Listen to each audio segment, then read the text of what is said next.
नमस्कार दोस्तों, आप सभी का स्वागत है डिजिटल एग्जाम भारत में।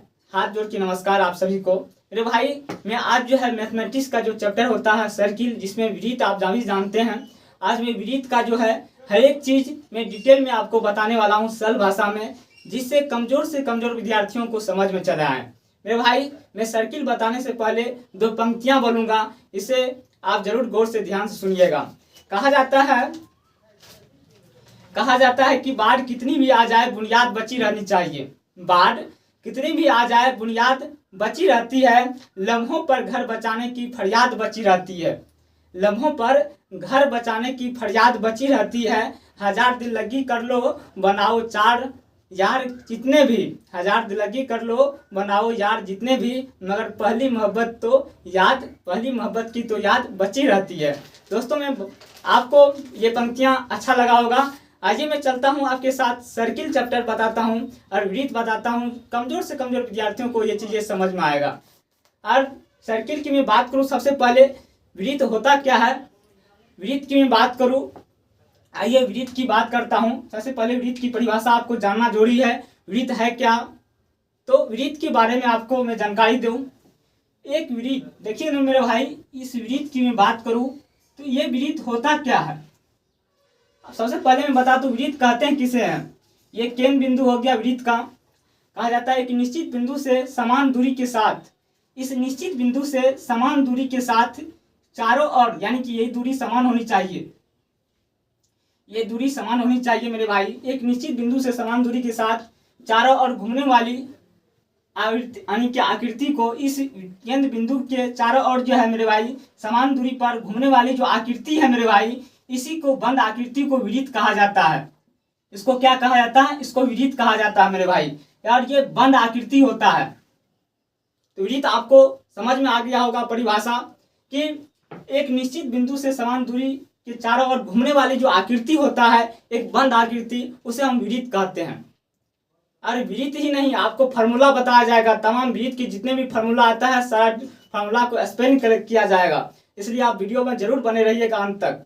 आइए मैं बात करता हूँ केंद्र से परिधि, यानी कि आपको परिधि, यानी परिधि क्या होता है। वृत्त में परिधि की मैं बात करूँ तो परिधि क्या होता है, तो मेरे भाई वृत्त के संपूर्ण वृत्ताकार पथ की लंबाई, यही वृत्त जो है मेरे भाई, इसकी जो लंबाई होती है, संपूर्ण वृत्ताकार जो लंबाई है, मान लीजिए वृत्त है मेरे भाई।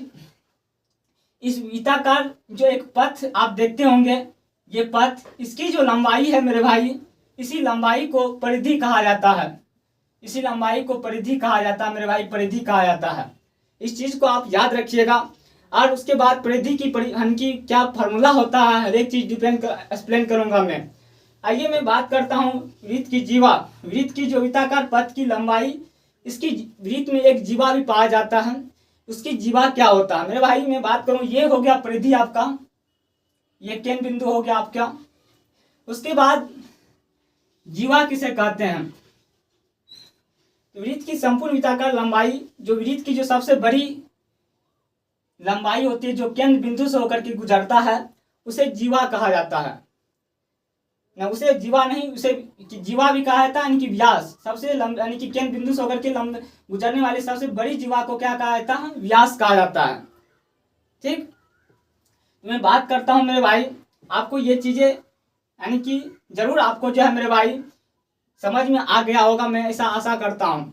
आइए मैं बात करता हूँ फार्मूला की, मैं बात करता हूँ फार्मूला क्या चीज़ होता है वृत्त का। वृत्त का क्षेत्रफल क्या होता है, व्यास क्या होता है, परिधि क्या होता है मेरे भाई, तमाम चीज़ों पर मैं डिस्कस करने वाला हूँ मेरे भाई। तो मेरे भाई ये मान लीजिए वृत्त है आपका, ये मान लीजिए वृत्त है। तो वृत्त की मैं बात करूँ, इसकी वृत्त की परिधि की मैं बात करूँ, ये मान लीजिए त्रिज्या है, ये त्रिज्या r हो गया मेरे भाई। तो सबसे पहले वृत्त का क्षेत्रफल की मैं बात करूं, तो वृत्त का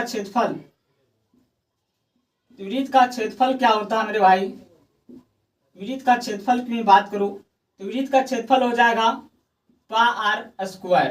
क्या हो जाएगा, πr स्क्वायर हो जाएगा मेरे भाई। और इसकी परिधि क्या होता है, इसकी परिधि की मैं बात करूं, वृत्त की परिधि की बात करूं तो वृत्त की परिधि हो जाएगा मेरे भाई 2πr। और वृत्त की व्यास की मैं बात करूँ मेरे भाई, व्यास ये होगा यानी कि सबसे लंबी जीवा जो होता है मेरे भाई, जिसे व्यास कहा जाता है, यानी कि आर प्लस आर, यानी कि दोनों मिला करके इस केंद्र बिंदु हो गया, ये दूरी और ये दूरी मिला करके क्या बनता है, व्यास बनता है। तो व्यास बराबर फॉर्मूला हो जाएगा मेरे भाई 2r, क्या हो जाएगा 2r हो जाएगा। आपको कंफर्म हो गया होगा कि वृत्त का क्षेत्रफल की बात करूँ तो पार स्क्वायर हो जाएगा, और वृत्त की परिधि की मैं बात करूँ तो 2πr हो जाएगा, और वृत्त की व्यास की मैं बात करूँ तो 2r हो जाएगा। क्या हो जाएगा 2r हो जाएगा। आज मैं बात करूँ यही नहीं, अर्धवृत्त का क्षेत्रफल क्या होता है मेरे भाई, आपके मन में ये क्वेश्चन भी आता होगा कि सर अर्धवृत्त का क्षेत्रफल भी तो होता होगा। जी सर, हाँ, अर्धवृत्त का क्षेत्रफल भी होता है। तो अर्धवृत्त की क्षेत्रफल की मैं बात करूँ, अर्धवृत्त का क्षेत्रफल की बात करूँ तो 1/2πr² हो जाएगा मेरे भाई। अर्धवृत्त की परिमाप क्या होता है सर, अर्धवृत्त की परिमाप की बात करूँ, अर्धवृत्त की परिमाप हो जाएगा मेरे भाई, यहाँ मैं लिख देता हूँ अर्धवृत्त की परिमाप। ये अर्धवृत्त हो गया मेरे भाई, इसका परिमाप की मैं बात करूँ, इसकी परिमाप, तो अर्धवृत्त की परिमाप हो जाएगा, अर्धवृत्त की परिमाप हो जाएगा मेरे भाई, अर्धवृत्त की परिमाप हो जाएगा। आप सभी जानते हैं अगर संपूर्ण वृत्त की जो है परिमाप होता है 2πr, तो πr हो जाएगा अर्धवृत्त का, प्लस ये r, ये जो होती है मेरे भाई ये r प्लस ये r, 2r हो गया, यही हो गया 2r, यानी कि πr प्लस 2r, ये अर्धवृत्त की परिमाप हो गया मेरे भाई। आपको मैं आशा जरूर करूंगा कि ये चीज़ें, आपकी फार्मूला, आपकी परिभाषाएं जरूर क्लियर हो गया होगा।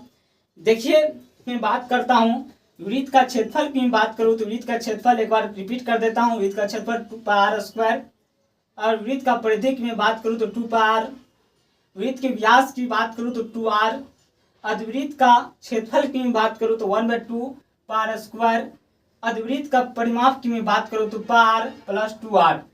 मेरे भाई ये आपको एक्सप्लेन में बहुत सरल भाषा में किया हूँ, ऐसा मैं जरूर आशा करूँगा ये चीज़ें आपको जरूर समझ में आ गया होगा। और कमज़ोर मेरा ये मकसद नहीं रहता है कि बहुत इंटेलिजेंट विद्यार्थी को, तेज विद्यार्थी को पढ़ाएं। मेरा ये मकसद रहता है कि कमज़ोर से कमज़ोर तक मेरी बातों को, कमज़ोर से कमज़ोर विद्यार्थी तक मेरी बात पहुँच पाए, और वो भी गणित को सीख सके, जान सके, जो गणित से डर जिसे लग रहा है। इसलिए मैं आशा करूंगा मेरे चैनल को जरूर आप सब्सक्राइब कर लीजिएगा।